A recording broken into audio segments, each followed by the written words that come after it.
That was probably the most valuable skill I learned from banking, my Excel skills, because I still use it today, not to build financial models, but like I know how to interpret data, and I could use it just for daily things that most people wouldn't think to use for, because people don't use Excel day in and day out. And yeah, I took a 400% pay cut and then just started off entry level. You took a what pay cut? My goodness. The SDR job is one of the hardest jobs on the planet, honestly. Like even though investment banking was demanding, SDRs it's a grind. You gotta be resilient. You gotta be resilient and you gotta figure it out. How would you define it? I'm more focused on the go-to-market side. So I work very closely with the product and R&D team, but I'm essentially kind of looking over everything that touches email from a go-to-market perspective. So partner, CS, sales, account management, and then working with every single go-to-market leader across departments and globally to ensure that, like, my goal is... Are you interested in working in the tech industry? Do you sometimes wonder if you've got what it takes to progress? Guys, make sure to tune into this episode with Robin Lee. She's the general manager at e-commerce juggernaut Yotpo. We talk about a whole host of things. It is going to be one that you don't want to miss. So many gems were shared in this episode. And guys, if you like what you listen to, you know what you need to do. Like, subscribe, share, comment. It does wonders for the channel. Thank you. Now back to the show.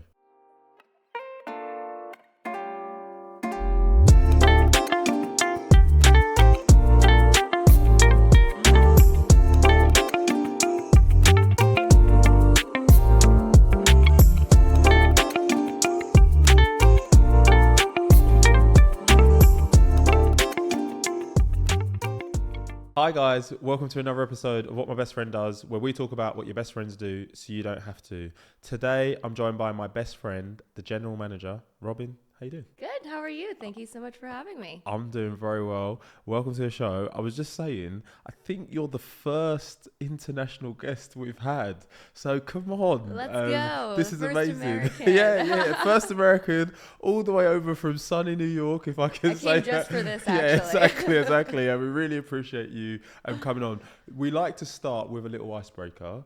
What did you want to be growing up? So when I was growing up, I wanted to be a teacher. Oh. Honestly, I only wanted to be the teacher because I really liked whiteboards and chalkboards and the projectors. I don't know if you guys were young enough back then, or old enough, or I'm old now, I guess, but we used to have these like projector screens, and I loved the markers that you would have to draw on it. Yeah. So I think I stopped wanting to be a teacher after like third grade because we stopped, I didn't care as much, and then we went into middle school. But initially a teacher, and then after that, I didn't really have a particular career that I wanted to do.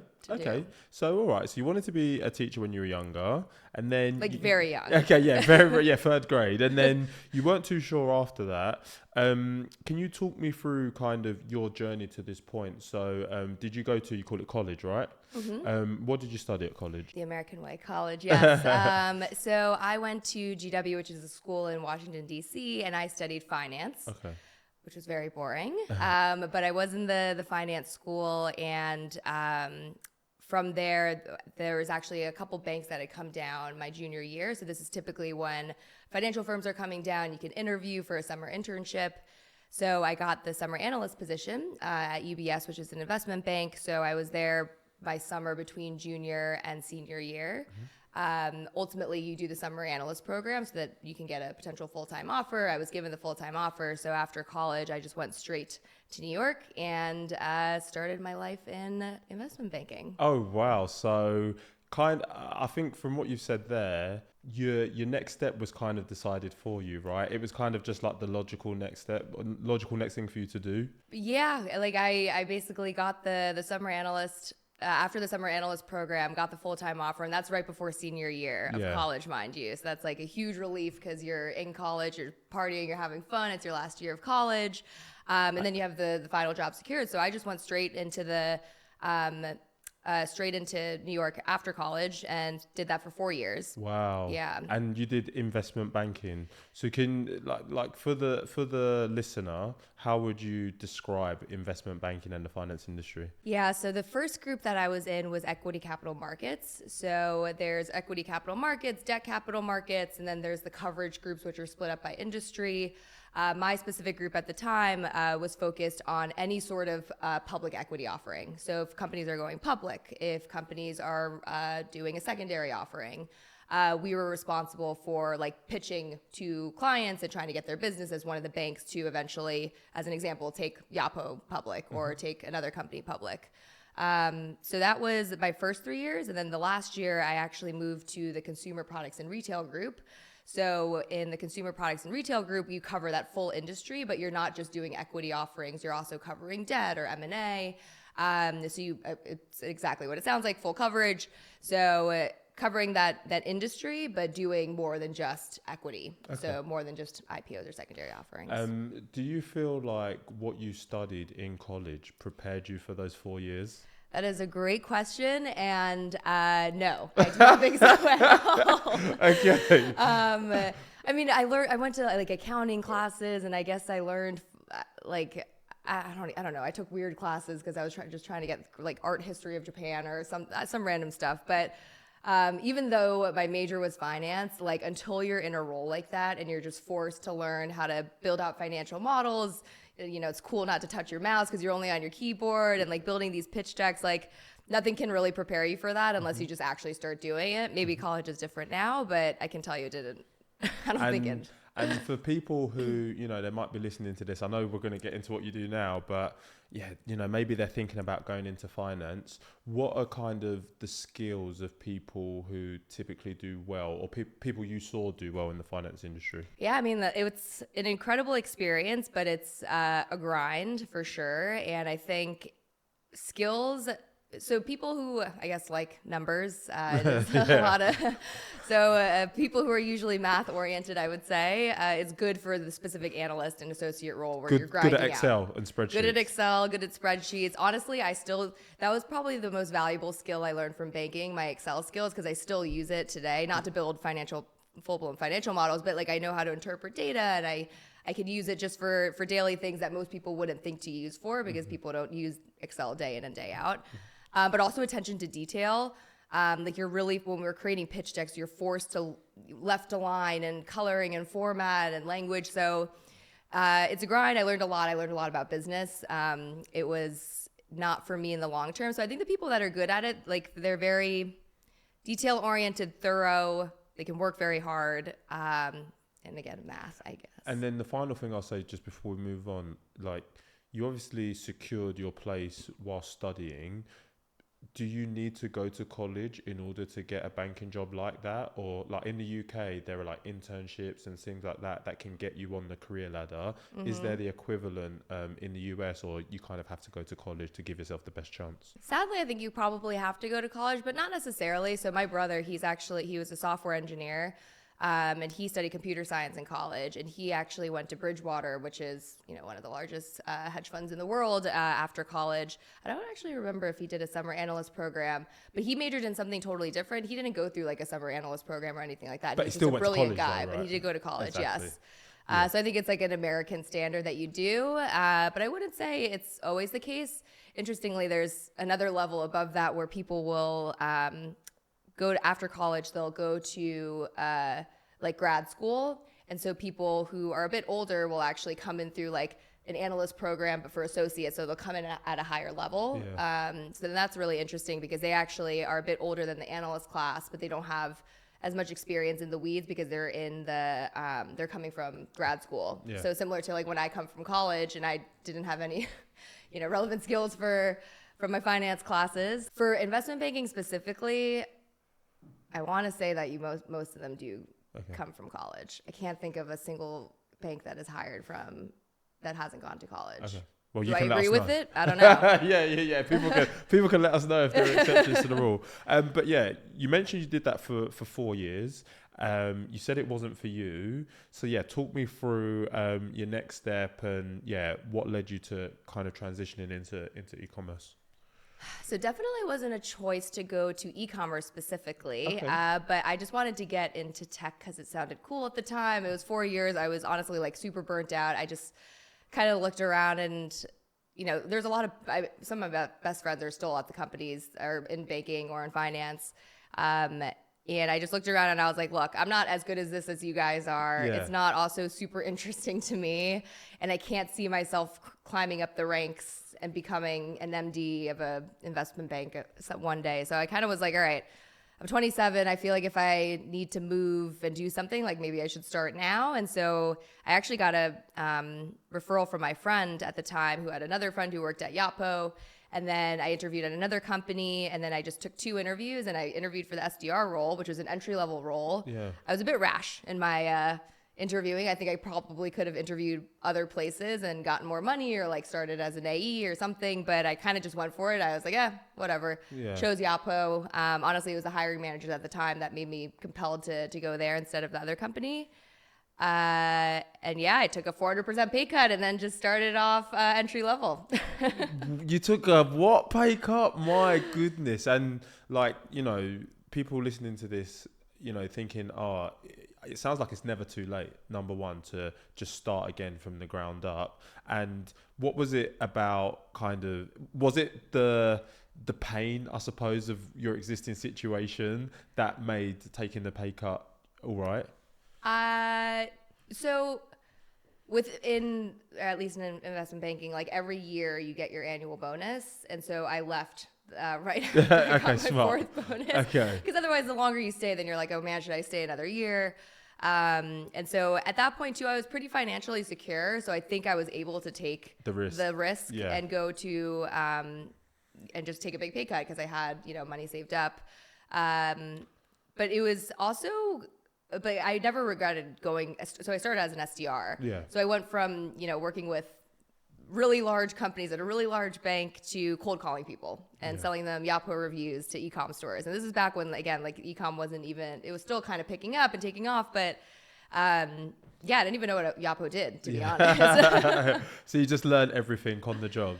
Yeah, pretty much. I learned how to, we were making, this is back when, you know, outbound sales was a bit different back in the day, like 90 dials, like, you know, and I was just cold calling. And actually I was pretty good at cold calling, and I respect people that still cold call me. Like I'll give them advice sometimes. But yeah, I went from really intensive work to like pretty 9 to 6 where you're building pipeline, just cold calling. And the SDR job is one of the hardest jobs on the planet, honestly. Like even though investment banking was demanding, SDRs are, it's a grind. You got to be resilient. You got to be resilient, and you got to figure it out. Yeah, you and do. There's no secret sauce. So one thing I will say to the listener is that for anybody who is looking to get into tech and leave an industry or might be starting their career, 9 times out of 10, you're going to start in the SDR role. It is typically like the entry level requirement just to make sure like you're a good fit, right? Because people see the glamorous roles in customer success or AE or sales and they think, oh yeah, I can do that. But you have to kind of cut your teeth as an SDR, prove that you can put in the hours, source those leads, be resourceful before you get the relevant, before you can take the relevant next step. Right? Yeah. To be honest, when I was first I guess again, I only interviewed at 2 companies, but I'm so happy I did the SDR role. Like, I don't think I would have been as good of an account executive, especially not coming from another tech company without the SDR experience. So kudos to all the SDRs out there. I have a lot of respect. It's a very hard job. But you also kind of figure out like, okay, do I even want an account executive role? Like sometimes we've had many SDRs that have also gone to CS paths or That's partners. Yeah, exactly. So it makes you realize what you do or don't like. And I think for sales, like you either like sales or you don't. And I think it's a great opportunity to get your feet wet and just kind of explore. But ultimately my goal was to get to an AE. Okay, amazing. And just before we talk about the AE role, what would you say what were the biggest things you learned being an SDR? I think you just have to figure out like your own way of doing things. Like every SDR was very different in their style. Like some would go for more of the wider approach, you know, volume play. They would constantly be prospecting. Other SDRs would be more personalized, smaller, but like more thoughtful outreach. The best advice for SDR though, it's like, you just kind of got to try new things. Like there is no real playbook, like, and it's constantly changing. And so you just got to figure it out. And I think it really helps to be with other SDRs and have friends because again, if you're cold calling or cold emailing, like it can be fun if you can support one another, 100%. Even when you get a bad email response 100%. Or someone hanging up on you. Like you need someone to not feel so alone in that job. I think in my previous company when I was doing SDR, we'd do like power hours. Yes. So it'd be like everyone huddle up, blast as many calls as you can, blast as many emails as you can. Let's see who can book the most meetings in the next hour. So I definitely agree on doing it together. It makes it easier. But yeah, that takes us nicely into, you said you wanted to be an AE, so you transitioned from SDR to AE. Yeah, talk me through that. Yeah, so then eventually got to AE, and again, the SDR experience was really helpful because I knew how to build pipeline, and for an AE, like you could be getting it from multiple different sources, whether it's inbound or partners or outbounding yourself. Honestly, the best AEs at the company have been the ones that have been SDRs before because they are able to generate pipeline. So at the time when I was an AE, I guess we had reviews and loyalty at the time. And so I was selling that, and it was great because I got closing experience. And it was really nice because, again, I think the best AEs were the ones that can supplement their pipeline with demand. So like having that SDR experience was really helpful. I got to get deeper within the actual product. I got to learn how to negotiate. So being an AE was, and then frankly, I was an AE for I think like 8 or 9 months, and then they were like, we actually think you might be good as a manager. Amazing.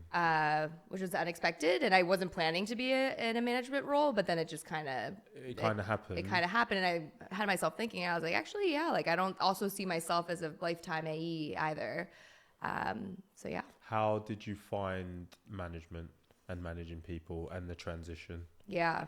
So interesting because I went from being an individual contributor to then a manager, and I was managing at first some SDRs and an AE. So it was a bit strange because I was their peer and now I was their manager. But then we had a lot of newer folks come in. And so I think for the SDR role, it was, I was managing mostly SDRs at first. It was a pretty natural transition, I guess, because I felt very close to the team, and it was more of like a rah and like building some processes and playbooks. Can I just you mentioned the fact that it was a little bit strange because you were their peer and then you become their manager. I think this is something that actually happens quite regularly but isn't spoken about. It can be quite a fragile thing, right? Because you still want to be friends, but you have to be professional and you have to be their manager. What, for anybody who's potentially going through something similar, what would your key piece of advice be for them to make sure you don't lose the friendship, but then you can still do your job as the manager? It's very hard. Yeah. Or do you have to pick, like, ultimately? Well, that's the thing. Like, if you're an authentic person, you know, even if you're in a different role, like, yes, the dynamic of the relationship changes, but at the end of the day, if you're transparent about it, like when I've done this before, and also when I progressed past the first manager role and I was managing mostly AEs, a lot of them again were more my peers that I was then managing. And I think it's just about addressing it straight up front. Like I was still very much myself. I just told them, I was like, hey, I know this is kind of weird, but I'm taking on this management role. Like your interests are in my best interests, and I want to make sure you succeed. And it's funny because now when I progressed on to eventually the account management side, like I promoted one of the people on my team that was an AE into the management role. So he actually had the same position same challenge of managing peers. Yeah, exactly. Again, but it's hard. Like I think it's not that you have to not be friends or not be a manager, choose one or the other. I think you just have to be very honest. And I think with people management in particular, like this is why, especially for sales, like you have goals in place. And if you're not hitting those goals and you're explaining and you're trying to work towards, you know, a path to hit those goals, if you're transparent about it, like it shouldn't be a surprise when things go wrong. And like you need to be able to have tangible milestones or examples of like, hey, if you're not doing XYZ, like this isn't working, we need to improve this. But I think that's just people management in general. It's not even so much the peer management, it's actually people management. In some ways, I do think it's helped because the managers really have empathy of what it's like to be a seller. Yeah. Okay, that's great. So what I've taken away from that is if you have peers and maybe you're elevated above them, just be open and honest with them and transparent, because ultimately their goals are your goals and you're both striving to do the same thing. And yeah, pretty much. But also it's like different strengths, you know, like some AE, like there's AEs that are better AEs than I was, you know, and like management, I think was a more natural path for me. And so just leaning into your strengths and being open and honest about that, being like, hey, I'm trying to get into management. Like ultimately, I want to help you, but I'm not trying to be an AE for life, and you want to be an AE. Like it's different roles. Yeah, 100%. And on that, I've asked some previous managers who've been on the podcast. How would you say the role of manager varies from being an individual contributor? What would you say are like the glaring differences? I mean, there's a lot. What comes to your mind first, as I've said that? Between an IC role and a manager role, you don't own your calendar. Okay. You're at the beck and call of your team, and so whereas in AE you have full flexibility. You schedule your calls, you can organize everything. I think you just don't own your calendar anymore. Like your life is dictated by the people that you're managing. It's so true. Yeah. It's so true. And I feel like I'm somewhat of an empath, and so if people are you weigh a lot of you carry a lot of the stress and anxiety of the team because it's your job to help them through it. I don't know, maybe that's just me and I'm just emotional. No, it's good. It's good being an empath.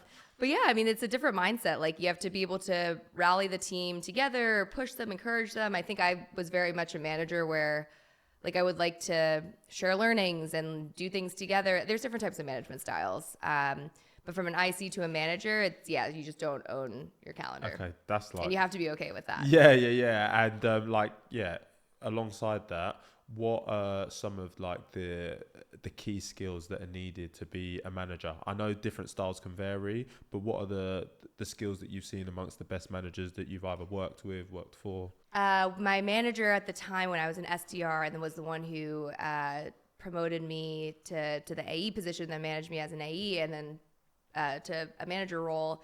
He was just such a good people manager. He was so good at diagnosing what the problem was, and he was himself a very good seller. I will say, for you to be in my personal opinion, for you to be a good sales manager, like you really have had to had a sales role before, like an AE role before, where you've actually closed.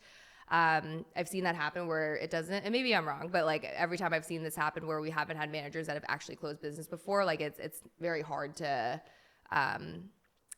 It's hard. And it's also very different based on the department. So like sales versus CS, like I've seen different strengths, but I would say for managers, like one, there just has to be a process. Like, you can't hold people accountable if you're like you can't just be like, oh, that wasn't good or that wasn't bad. Like it's good to have like consistent call reviews or like some sort of process and rhythm to make it unbiased. I would say. Yeah.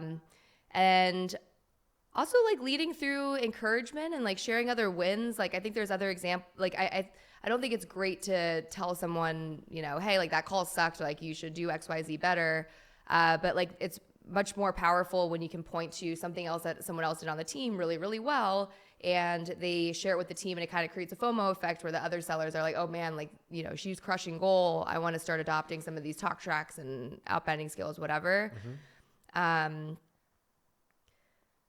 And I think just honest managers, like I just don't think they can beat around the bush. Like sales is cutthroat. You have goals to hit. If you don't hit them, like I think the worst thing a sales manager can do is drag someone along and when it's not working out. Yeah, 100%. Can I just say, like, I'm at a stage in my career where I'm looking at the next step and I feel like I'm getting first-hand insight into like the considerations for management, and I'm loving it. So thank you so much. You're like, I love giving up my calendar. Yeah, I'm like, damn, am I ready to give up my calendar? Like that one hit me deep. I'm like, I don't know. But yeah, so sorry, going back to the roles, right? So we spoke about you managing the SDRs, and then you said you moved into managing the AEs, is it? Yep. And then, managing AEs. So that was for about 2 years. Okay.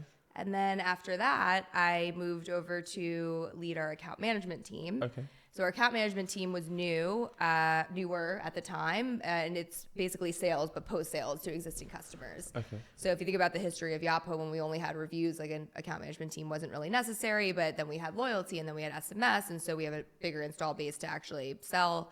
So account management was really fun because I got a lot more exposure to, it was still sales, but a lot more exposure to the CS side. Yeah. Okay. Amazing. And, you've mentioned the fact that there wasn't need for the account management team and then there became a need. Is there big differences between account management and like traditional sales? It really depends on the business. So, I mean, usually sales is sales. But account management sometimes at some other businesses is more retention focused. So like the way that our AM and CS teams are structured, like AMs still have goals just like CSMs do, versus at some companies they're actually maybe have more of a net retention type number, and they're more accountable for renewals and expansions and upsells. But obviously at Yapo, the CSMs are typically responsible for that, but they do work together a lot with the AM. So just depending on the org, the AM function can be a little bit different. Okay, great. And then, so how long did you do that role for? So managing the AMs? The AMs were for 2 years. Okay, wow. Yes. So a lot of management. And then from there, does that bring up you've got a new role now, don't you? Where you're the general manager of like specific products within the Yotpo platform, correct? Correct. Okay, amazing. And can you talk a little bit about like a general manager role? Because I've seen them about, and obviously at Yotpo we have a few general managers, but yeah, it'd be great how would you define a general manager? Yeah, so for me, and our newer so our more mature products, our GMs are more product-led oriented or product-oriented GMs because they're mature. We've had them for a long time, and it's about making sure that there's a really close feedback loop between go-to-market and product to keep innovating. But for our newer products, so like email and subs and SMS, I'm more focused on the go-to-market side. So I work very closely with the product and R&D teams over in Tel Aviv and Sofia. But I'm essentially kind of looking over everything that touches email from a go-to-market perspective. So partner CS, sales, account management, and then working with every single go-to-market leader across departments and globally to ensure that, like, my goal is my email goal. So that's my number. And the reason why we changed to the GM model was also because we realized that we need distinct owners by product line to ensure that each product line also advances and progresses in addition to the entire platform. So yeah, email is my baby, I guess. That's my number, but there's a full army of people behind it. Yeah, amazing. And I think, it's been great to hear your journey, because you've been at Yotpo for what? Over 7 years, maybe even 8 years. You've grown with the business. The business now has almost 1,000 people across so many regions. I suppose my question there is, have you had mentors? And yeah, how is it that you've navigated, I suppose, over the years and got all of this knowledge? Not like official mentors, but I consider many people that I've worked for and with mentors. So, Naps, who was my first manager at the time when I came into the AE role, a management role at Yapo.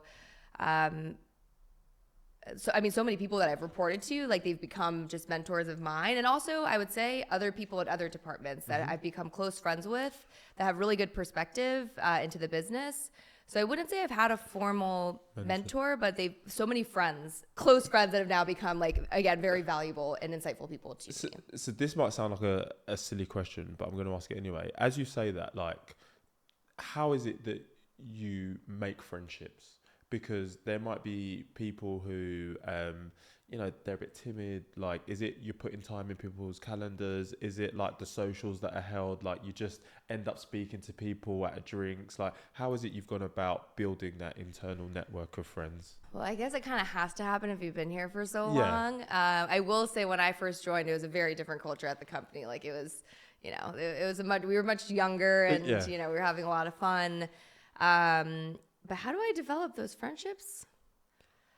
This sounds like bad, like I'm complaining, but I'm not. Like, honestly, like, you commiserate together in many ways, but you also, there's good things to celebrate too. But, some of my counterparts in other departments, we bond by, again, this sounds weird, but like by complaining or like, I'm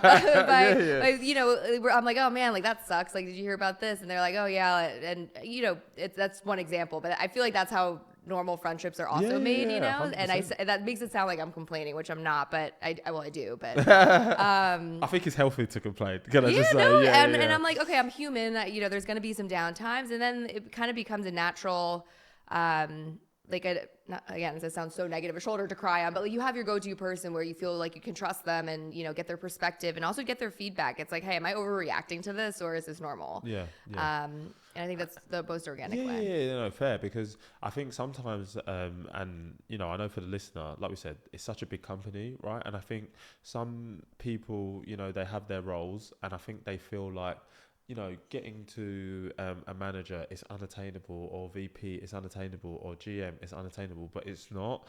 And I think, yeah, just by putting yourself out there. Also, I think one thing that's been great at Yotpo, when people are traveling between offices, you know, the fact that you're in London at the moment, I think just taking time to speak to people, it goes a long way. I mean, Robin doesn't know it yet, but we're now friends for life. So yeah, exactly, we're besties. So whenever I'm in New York, I'm sure I'm gonna, you know, message and we're gonna meet up. But I think, you know, the reason for this part of the conversation is to be like, when you're at work, be sure to reach out to people, because those people, whether it be good or whether it be bad, they're gonna be there for you at pivotal points in your journey. I remember when I was like an SDR, and I totally agree with what you said, by the way. Like, I think it's so important to also get out of your own team and your group. Like, I remember when I was an SDR, I would talk to the CSMs and I would talk to the sales engineers. And I was just I think I was very curious to just develop friendships and understand other departments. But as the different chapters of my career progressed, a lot of leadership decisions and like who is going to move between different departments is based on, you know, how other people perceive you from 100%. Other departments. So if you're going to move cross-functionally to a different group, or even just up the chain, usually people are always thinking, well, how do people think about this person, or how have people's experience has been with that person? So it's so important to get out of like your own team and understand how the other functions operate. Yeah. Really important, I think, for tech, especially because there's so many different roles that you can go to. Yeah. And the last thing on this, and I know we've spoken about it a lot, is I've said it on a couple of previous episodes, you have to network sideways. And the reason you network sideways is because you might be at one rung, but I'm sure in management, as some people get promoted, like you said, they're going to be the people who they're asking for opinions when they're trying to bring you up the ladder. And so long you've made that right impression, people can help to push you along at those right times. Network sideways, that's a good way to put it. When I heard it, did you coin that term? Yeah, no, I didn't. It was Mark, who's a previous guest on this on this podcast. So shout out Mark. But okay, so you're the general manager. You've held so many different roles. What has been the most difficult thing to do in all of the roles, would you say? And I know that's such a general question. The most difficult thing to do.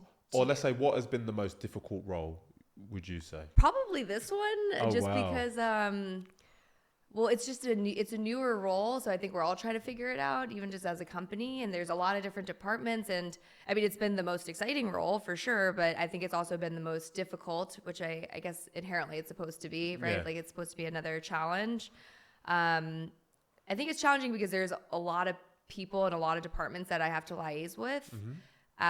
But I don't actually directly manage anyone in this model. So it requires a lot of finessing and collaboration across different teams. And again, it's our newest product. It's pressure. You know, I still have a number to hit. Yeah. But I love that I've gotten to work closely with product and R&D and get a lot more familiar with partners, like other departments that I just normally wasn't as close to before. But yeah, it's tough. There's a lot of people touching email. No, I hear that. And you know, you can tell me, because the role is so new and it's a new product, do you find yourself defining the process and kind of like how to be successful in your role?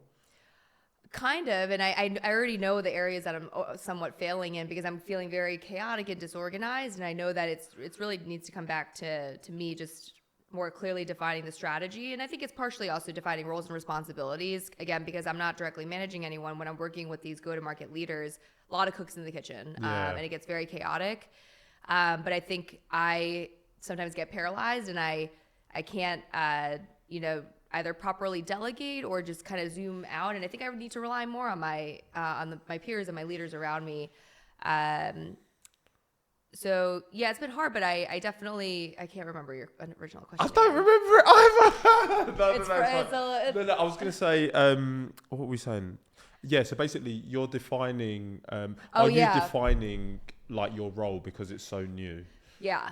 Yeah. Like, I don't think even, well, I know what it means success, which is we, grow the email products. But yeah, I don't think, because we haven't had it, I don't know if there's like there's not like a playbook, right? Yeah, there's not so a playbook. Everything that's happening right now, No. you're kind of forging the path. And the reason I say that is because, especially in tech companies, as companies expand, it's those people who have like the go-getter mindset, who are kind of thrust into the unknown, I suppose, to go and get it.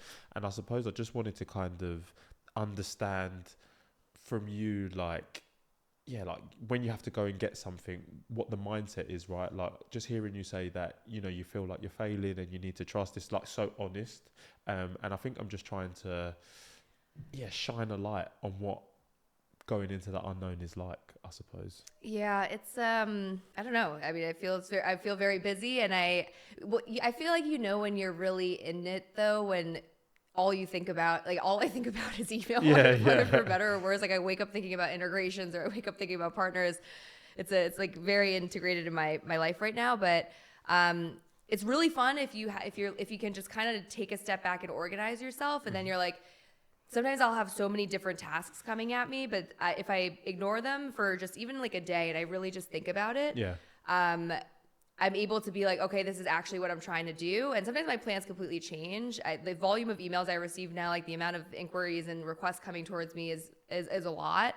And I think you really have to be able to block out the noise. Like, I used to respond and read to everything. I think it's very hard to do that right now. And it's interesting because some things just actually solve for themselves. I will say a big thing, especially in a role like this, is like you just kind of have to fail sometimes in order to actually get people to rally around it and fix it. I'm notoriously like control, and I want to be able to make sure nothing goes wrong. But there's been instances where things have gone wrong, and frankly, like, it needed to happen for us to realize, okay, we have a problem. So it's not always going to be perfectly preventable all the time. In that situation where something goes wrong, what happens? You don't need to tell me what goes wrong, but how do you rebound from that, or how do you rectify and learn?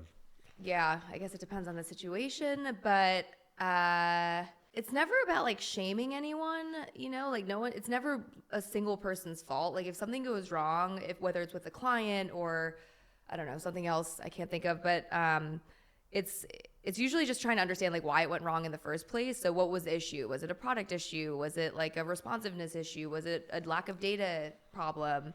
And then you just figure it out. And then it's not really that big of a deal at the end of the day. You fix it and you move on. I think being able to bounce back and just understand why it happened, fix it, like, that's what we're doing every single day. 100%. And you mentioned the fact that you're getting pinged from everywhere. Like, how do you prioritize? So I've heard people use the term, I think I actually heard you use the term ruthless prioritization. Talk to me about how you go about that. So funny enough, I'm actually very bad at prioritization. Okay. I like to say the words because it sounds sophisticated and fancy, but no. Like, for product roadmap planning, that's what we were talking about. It's really about ruthless prioritization. You have to choose. I am actually awful at prioritization, but I think it's because I have a lot of work that I just need to catch up on. And I'm just feeling very disorganized.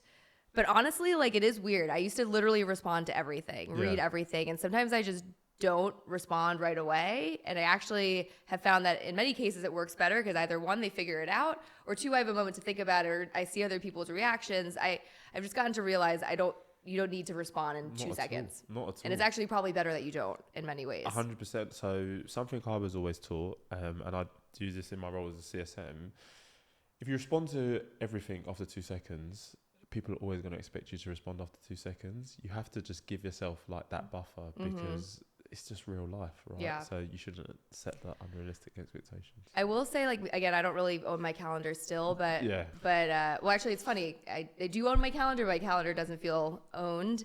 I find it really challenging to be able to bounce between like client calls, internal meetings, other sessions. So not that I'm doing this right now, but I find I'm a lot more productive when I have blocks where it's just like heads down, do work, grind through emails, and then another block, then other blocks for calls, but in reality, it just doesn't work out that way all the time. Always the way. Yeah. It doesn't work. But apparently, I want to try this app, Superhuman. For emails. Yeah, apparently it's amazing. I haven't downloaded it yet, but Tom shouted that out on this podcast. Oh, really? Yeah, he did. So make sure you check it out. And Superhuman, you want some sponsorship? Sponsored? Yeah, exactly. You know what I mean? But talking about productivity, right? So you've mentioned blocks there. We do like to talk about productivity hacks on this podcast. Do you have any productivity hacks?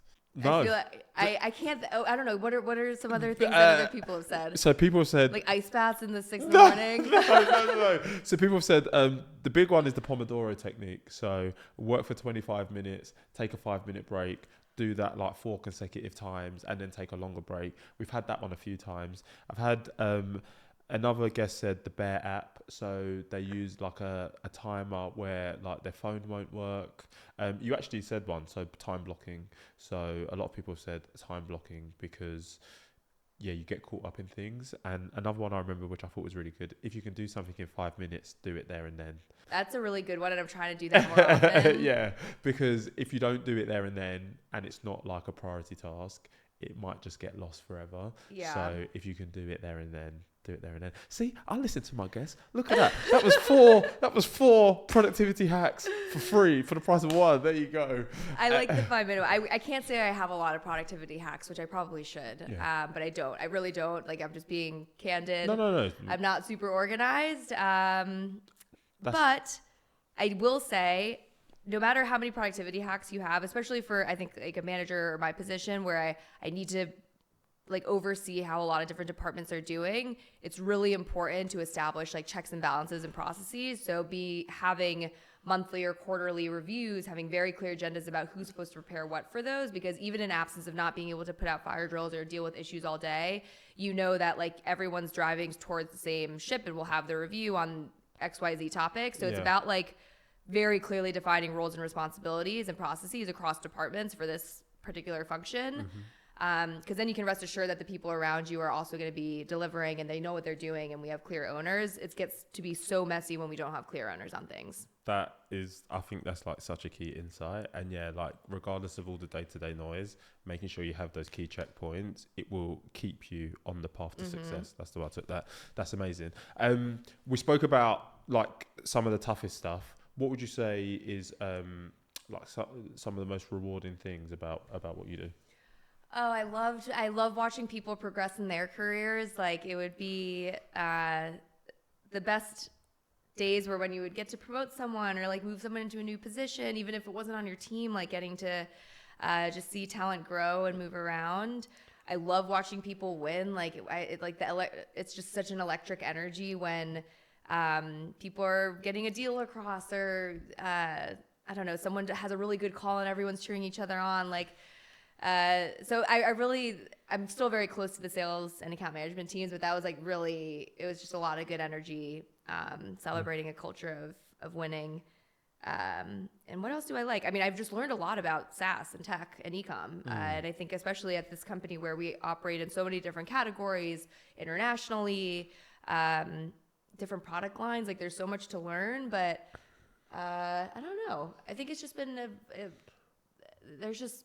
it's always felt like a different company every year, I guess, for me in particular. But I personally just really like seeing people succeed and win and hit goal and progress in their career. I think that's really what makes everything worth it. I love it. And I think one of the things I've noticed about people in leadership who I've interviewed on this podcast, they're just all about others and seeing other people win, and you don't notice it having like a one-on-one conversation, but as you have like so many of these conversations, it just fills me with joy, because you're just like, oh my god, everybody like sings from the same hymn sheet without knowing it.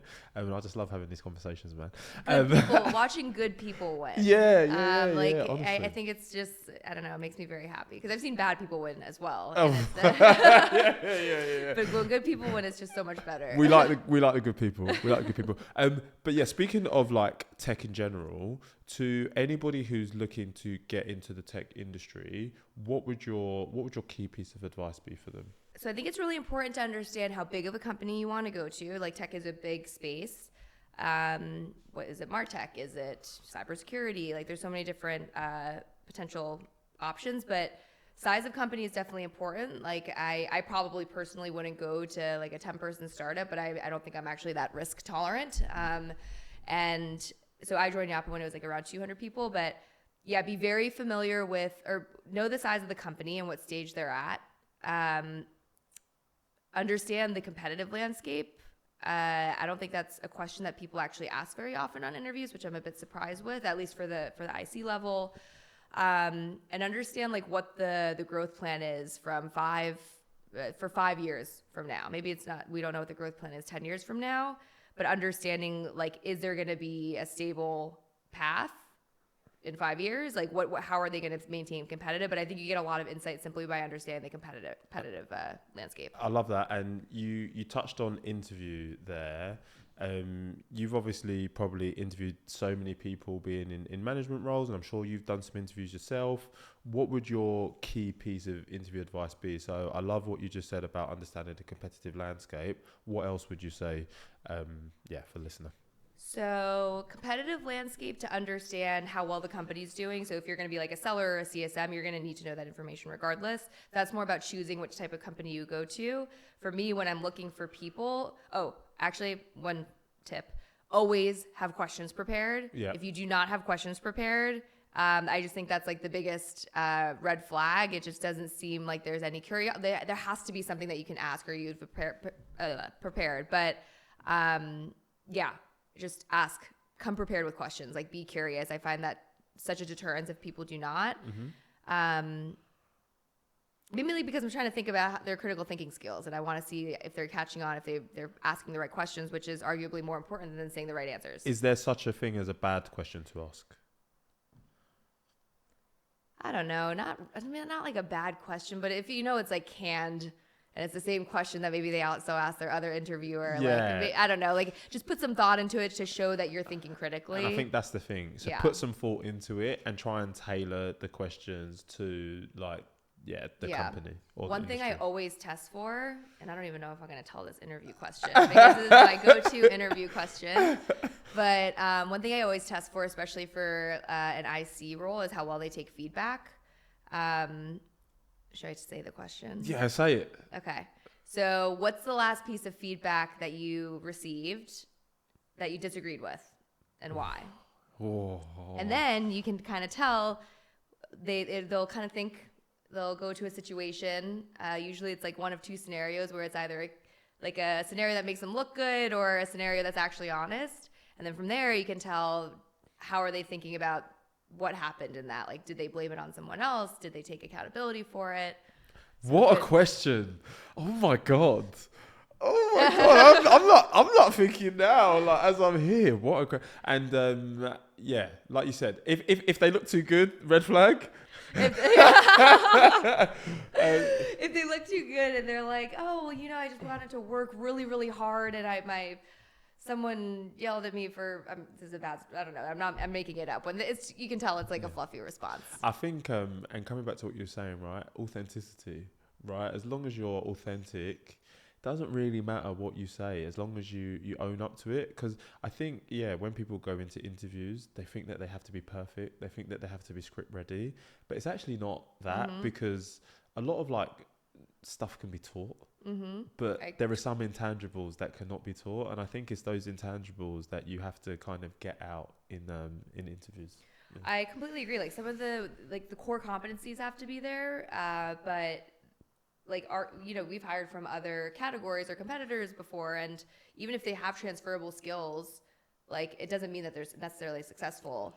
And so I think there's just some inherent things that you have for each respective type of role that you're in, where it doesn't matter if you know anything about e-com or, ideally you do, but it gives you a leg up. But there's some things you can't teach. I love it. The interview stuff, that's gold. Look, if people prepare for that question in any interviews you do moving forward, I know. But they listened, right? They did the research. They've listened to this. I've given away my time. Now I can't ask this again. No. All good. All right, where do I want to go next? So you're obviously an extremely busy person. My first question is, do you feel like you have a good work-life balance? No, but it's honestly entirely on me. I could have a good work-life balance, but It's your decision to work. It's my decision, Okay. but it's not that I'm like forced to work late. Like it's just more that I, as a person, like a human, I just can't shut my brain off. Yeah. I think I need to get into a better rhythm of working out more regularly and being able to shut off and, you know, spend time with my friends and my family. I don't do a good job of it, to be totally honest, because I feel very invested in work, not because I'm forced to, but because I'm interested in it. But there's times where I'm like, all right, I gotta stop thinking about work now, and it's hard. I actually think what's really hard is that I'm also on like LinkedIn and Twitter, and it's all about about work. Yeah. So even when I try to go to social to unplug, I'm still very much surrounded by people that are talking about topics that get my brain going again. Yeah. So maybe I need to get that app that you mentioned that just blocks off. The Bear app. And actually, talking about LinkedIn and Twitter there, like I've seen, you know, a lot of your posts. They're very good. Well, they're amazing actually. What's your approach to social media? Are you there reading and learning? Are you there trying to be a thought leader? Can you just talk me through your social media process? Good How question. often do you post? We'll start with that. I'm very erratic. Okay. It's like it could be 2 in a day and then 1 a week. Like I don't know. Honestly, when I took on the email role, that's when I really started following people, like a lot of thought leaders on email, so I could start understanding the space. I got to give a shout out to Adam Kitchen, agency owner of Magnet Monster. He was actually the one who was like, you should just start posting, like, especially for Yapo. Like if there's a lot of like Twitter banter and things going on, and he was actually the one who gave me confidence to just start putting stuff out there. And it was very, very modest at first.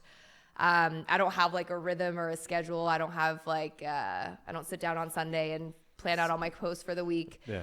It just comes to me and I just post it. And I mean, if you look at my content, I guess it's largely around like the email product, the Yapo team.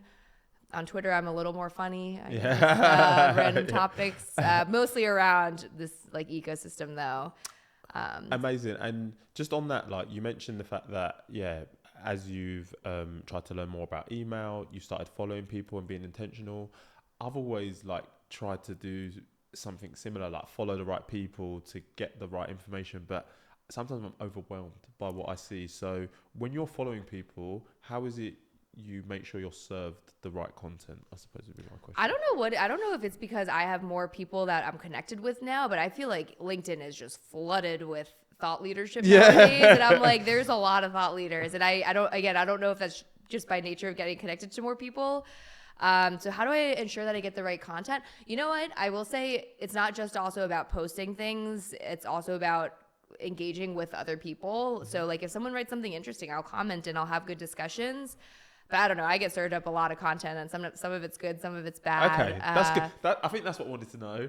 It's not just all good, because I feel like for other people. No, I think it's actually like way too much these days. Okay, because sometimes I'm looking at people on like LinkedIn and stuff, and I'm just like, how are you always on like the comment that I find? 50 ways that you could do. I'm like, oh my god, I just saw this like a. But no, this is good to know. I feel like I've heard it from a lot of people, but to people who want to have more of a presence on social media, all they need to do is post, right? Yeah, and honestly, it wasn't even for me. Like, I was actually doing it because I wanted people to understand that we had email. Yeah. And it was more of like now that I was in the role, like I felt accountable to drive some awareness that we have this. And honestly, it just kind of picked up steam very organically. Like I wasn't really intending for it to go anywhere, but people actually started to be interested in the posts and the content. And it's a lot just around our product. Yeah. So that's honestly why I did it. And now that I've done it for email, and I'm still doing it largely around Yapo, but I think it is, I've realized the power of having a brand, I guess, on social, you know, like even beyond whatever I do after Yapo or later on in my career. Like, I think it's actually quite a cathartic habit for me to write down my thoughts. 100%. Like once I write it down, I stop thinking about it and then it goes away and then that's it. And it's kind of a nice habit now. I'm not making any money from anything. I'm just doing it because it's nice, but it's made me realize how powerful it is just to start posting, telling stories, and just be brutally authentic. Like the posts that are bad are the ones that are just like clearly not them, you know? Yeah, I think I agree. I'm just talking about it because I wrestle with it all the time. I'm like, I should like today. I want to post something, and I just want to tell more people to start posting. Yeah. But I feel like I did one of those like 2 weeks ago. I'm like, every time I feel like I want to post, I'm like, but I said that before. So I just need to change my mindset. Can I ask you something? Yeah, It's like, please. well, what do you have like your own angle? Because everyone's like, you got to find your niche topic and just focus on that. And I think I talk about email because again, I want to promote Yapo and email, but like, I think you can just say whatever's on your mind. Those posts like work the best. Okay. Honestly. I feel like I should. No, I think people are scared of backlash or something. And granted, I still, think thoughtfully about what I'm going to, how. Yeah, I feel like I feel like a lot of what I want to say is the same thing packaged differently. Yeah. And I feel like a lot of what I want to talk about is just like people are afraid to start things. You should just start. Yeah. And I think like that's one of I love to use this podcast as an example, but it's crazy. Sometimes I hate talking about the podcast. I'm like, oh my God, people just don't want to hear about the podcast because it's like all I talk about. So I think sometimes I'm just apprehensive, like, oh, he's shoving the podcast, but it's genuinely like something that I'm passionate about. So yeah. Yeah, like we joke around internally at the company whenever they're like, oh, Robin's an influencer. Yeah. And it's like it's laughable because like I really wasn't trying to, become an influencer, and that sounds so cringy. Yeah. And but it's fun. Like honestly, I've met a lot of people through it. Yeah. That was the best part about actually starting to post on social. I've just developed these relationships, and I finally got to meet a lot of them in person, and it's like amazing. Yeah. Like these are people that we're gonna work together, but we're also friends, and there's a lot of like the upside way outweighs the downside, doesn't it? Yeah, like I think if people are afraid to post because you're gonna be like that cringy person that does it, but honestly, like the upside of everything that's happened and just being able to connect with more people in the ecosystem, put the email name out there, put my name out there, it's totally worth it. It's a little bit scary. Yeah. But you're right. People should just do it. If it was easy, everyone would do it. Yeah. Well, I guess a lot more people are doing it. yeah, true. But if it was easy, everyone would continue doing it. But the ones who stand out are truly just the ones that are authentic. Even though more people are doing it, I still know my people out there that I like following that are just very true to their character and just themselves. Okay, last question on this. Like, I'm sure you have your own style, right, when you're posting. Has your style just come about, or like have you like picked from, oh, I like that, so I might use something in that format? Like, how is it you learned your style? I think I just write how I speak. Okay. Or like when I type, like I tend to write in a lot of caps and exclamation points, and I'll throw some emojis in there. I think that's great. Write how you speak. Yeah, like it's very informal. I don't follow like a template. But again, I think I'm just trying. I just type it out, and I'm like, this is what I'm thinking, and then I'll post it. I do find that like the visuals help a lot. Like if I'm explaining a product release, but for the most part, it just sounds like I speak. Okay. I think, or that's what I'm told at least. Yeah. Okay. Amazing. Yeah. You mentioned the fact that you don't feel you have a good work-life balance, but in the times you do get to unwind, what do you do to unwind? Oh God. I watch a lot of TV, a lot of reality TV. If I really need to veg and I need to just like shut my brain off, I'll just throw on Bravo and I'll watch all the Vanderpump Rules and Beverly Housewives and all that. Yeah. Shogun, by the way, is a very good show. Highly recommend. Yeah, I'm watching it. Oh, yeah, very good. Anjin, yeah. What else do that's the thing. People are like, what hobbies do you have? And I've realized I don't really have a lot of hobbies. Hang out with my friends. Yeah, I need to start exercising again. And then I think maybe that'll be not like a hobby. I'm not a fitness freak or anything, but I don't think I have a lot of other. Talking about the gym, Third Space. If you want to give sponsorship to this podcast, you know what to do. You're just asking. Third Space.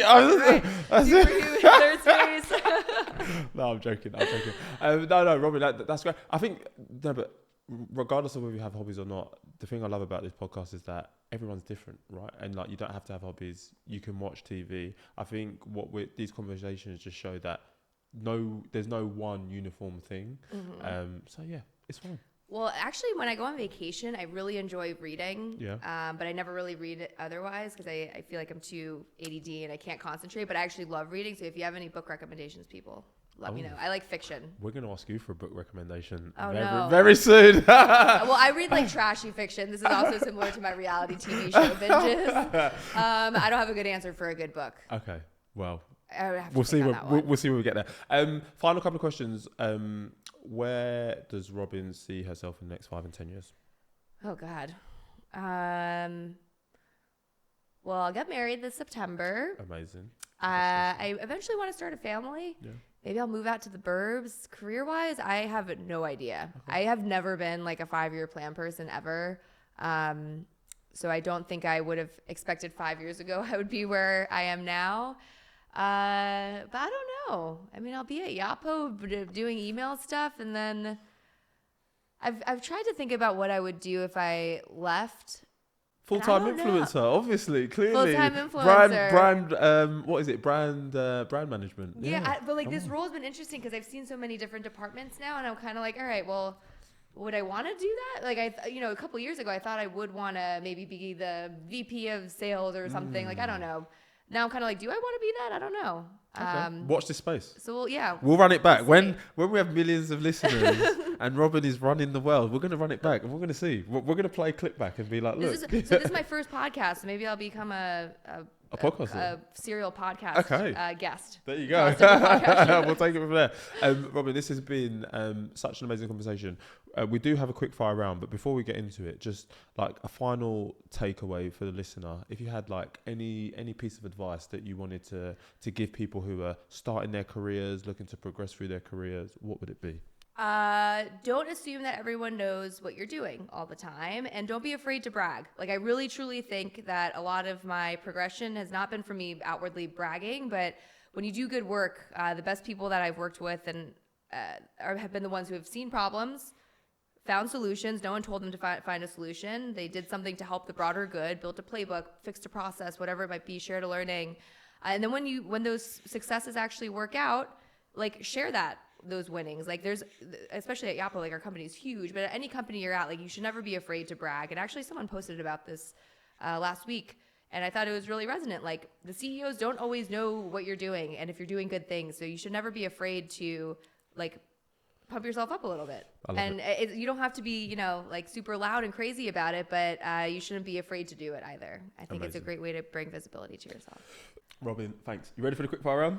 I don't know. Yeah, you will be. You will be. Here we go. Money or happiness? Happiness. Love that. Would you rather focus on maintaining stability and efficiency in current operations or pursue ambitious growth initiatives that carry higher risks? Obviously the latter. Okay. Favorite book? I told you I was going to ask you. I don't know. Okay. I haven't read any good books. They're embarrassingly... That's fine. Would you rather focus on expanding into new markets and territories or solidify your presence in existing markets through targeted strategies? Latter. Okay. That's why I'm here. Would you rather travel to the past or to the future? Travel to the future. Okay, nice. Do you have a favorite saying? No. Who has it easier, men or women? Who has it easier? Men. Yes. And final thing, who would be your dream dinner guest? Dream dinner guest. I'm trying to think of like a celebrity. Jesus. Yeah, okay. Jesus it is. Jesus Christ. Lord Almighty. Yeah, we can just leave that one there. We're gonna go Jesus. Okay, amazing. Robin, we do have a closing tradition on this podcast, and basically it's knowing everything you know now, and with like everything you've been through, what advice would you give your younger self, and would you still be doing the same thing? I would you know what? Like a lot of my periods in my life have felt maybe like hard, or everyone goes through their struggles and everything, but I guess I would tell my younger self, like, everything's gonna be fine. Like, it's at the end of the day, whether it's your career or whatever, like, there's always gonna be something else for you to do. I think like we tend to think that in our bad moments, the world is ending and like we have no other opportunity, but just don't be afraid to take risks. My dad told me a story when I was leaving banking at the time. He was like, all right, I called him, and I don't even remember this, but I was like, I'm not happy. And he was like, so do whatever you want. And he tells the story apparently to his students because he's a professor.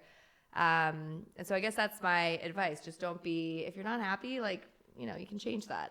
Amazing. And I don't regret a lot of things. I'm very happy with everything I've learned, even all through the trials and tribulations. Amazing. Robin, this has been such an amazing conversation. Do you want to plug any socials? Where can people find you? On LinkedIn and Twitter, I suppose. Robin Replies on Twitter. Thank you, Joe Talifas, for thinking of that name. And then Robin Lee on LinkedIn. Amazing. Guys, if you've gotten to this point in the podcast, you know what to do. Make sure to like, subscribe, share, comment. Let us know your thoughts. Let us know who else you want to hear from. This was our first international podcast.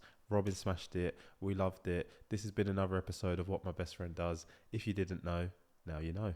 Over and out.